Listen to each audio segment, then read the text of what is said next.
Hello guys, hello Sagittarius, welcome dito sa aking channel, Kapalaran 888, welcome guys. Alamin natin kung anong messages, vibration, gabay energy para sa lahat. General reading to para sa lahat ng Sagittarius. Okay, ano bang message? First card, prosperity. Whoa. Next card is abundance. Wow, Sagittarius, ikaw lang ata sa lahat ng zodiac signs ang nakatanggap ng ganitong message. Okay, prosperity and abundance. Sagittarius, dito sinasabi na yung prosperity mo, isang regalo ng pera. Okay, so Sagittarius, isang regalo, money gift or gift of money ay on the way na, papasok sa buhay mo. Okay, so it's a miracle, milagro, magic surrounds you. Okay, yung income, kung anumang trabaho ang meron ka sa ngayon, may business ka ba, yung income mo, increasing siya. May development, may progress. So, kailangan mong i-manage yung finances mo ng maayos. Okay? Wise management sa money, wise money management sa araw-araw na dapat mong gawin.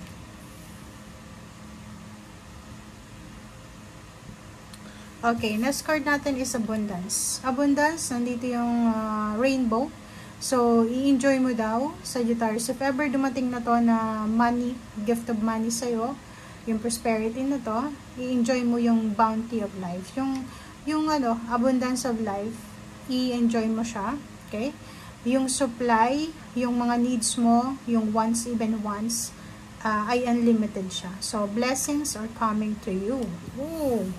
Diba? So, your income is increasing, your supply is unlimited, blessings are coming to you. So, diba? Ano pa ba ang hahanapin mo dito kahit hindi na tayo mag-read, tapos na siya? Ang ganda na. Diba?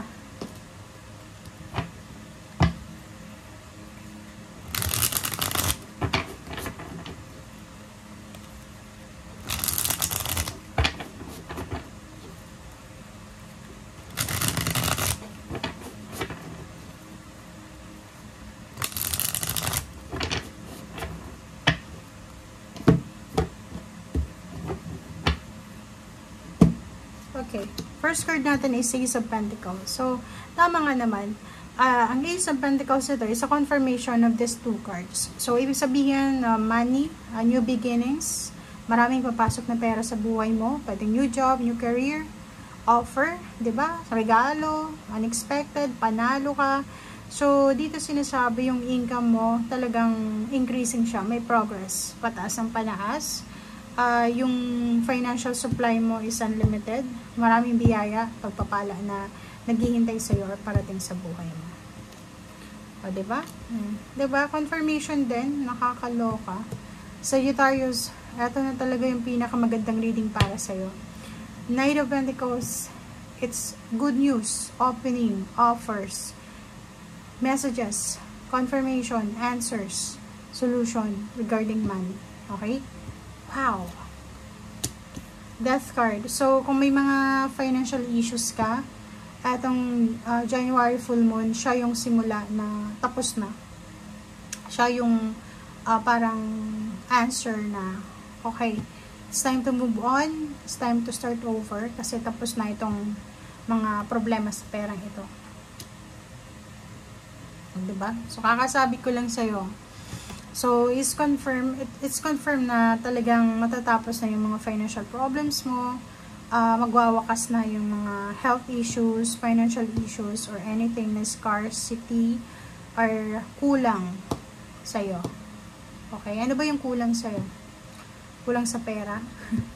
Okay, so yun. So, Nine of Swords, nakikita ko sa'yo dito na yung sleepless nights mo, yung pagiging insomniatic mo, yung masyado kang nag-overthink, parang wala ka ng ibang oras, wala ka ng ginagawa sa oras mo, kundi mag-isip ng mag-isip, maging negative. Dito sinasabi na patapos na to.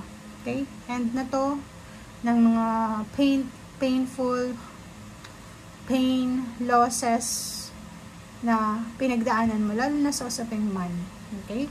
And good karma is coming for you. Diba? So, may good karma, karmic justice, karmic balance, abundance and security talaga to. So, pwedeng mga bagong kontrata, bagong source of income, bagong simula siya sa usaping pera.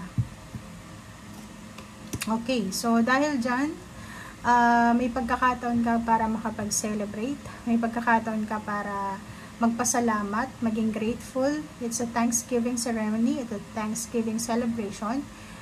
Marami kang isa-celebrate ngayong buwan na to. It's either birthday celebration ng kapamilya, ng relatives, friends, or intimate relationship. Okay, 9 of Wands. Ay, kita ko sir dito, kakasimula pa lang ng taon, medyo pagod ka na.